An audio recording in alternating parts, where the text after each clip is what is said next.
আবারও ভয়াবহ বন্যার আশঙ্কায় দেশের দক্ষিণ পূর্বাঞ্চল। টানা ভারী বর্ষণ আর পাহাড়ি ঢলে বিপদে পড়তে চলেছে ফেনী, কুমিল্লা, চট্টগ্রাম সহ একাধিক জেলা।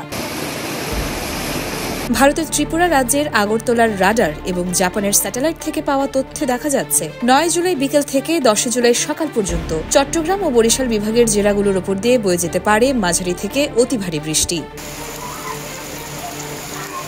কানাডার সাসকাচুয়ান বিশ্ববিদ্যালয়ের আবহাওয়া ও জলবায়ু গবেষক মোস্তফা কামাল পলাশ জানিয়েছেন, এই প্রবল বৃষ্টির কারণে মুহুরী ও হালদা নদীর পানি ইতিমধ্যে বিপদসীমা ছাড়িয়ে গেছে। যে কোনো সময় কুমিল্লা ও ফেনীর বিভিন্ন নদীতে পানি বেড়ে বন্যা পরিস্থিতির অবনতি ঘটতে পারে।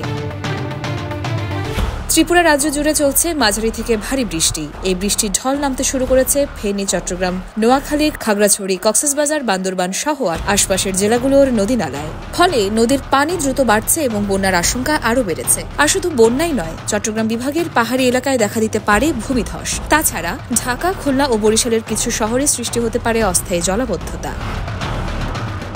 আবহাওয়াবিদ পলাশ জানাচ্ছেন, এই বৃষ্টিপাত অব্যাহত থাকতে পারে 12 জুলাই পর্যন্ত। সরকার ও প্রশাসনকে এখনই বন্যা পরিস্থিতি মোকাবিলায় প্রস্তুতি নেবার আহ্বান জানিয়েছেন তিনি।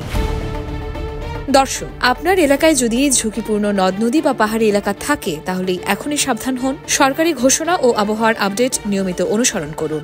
ভিডিওটি শেয়ার করে অন্যদেরকেও সতর্ক করুন। ইয়োরমা শায়ের জাহান, দেশকাল নিউজ।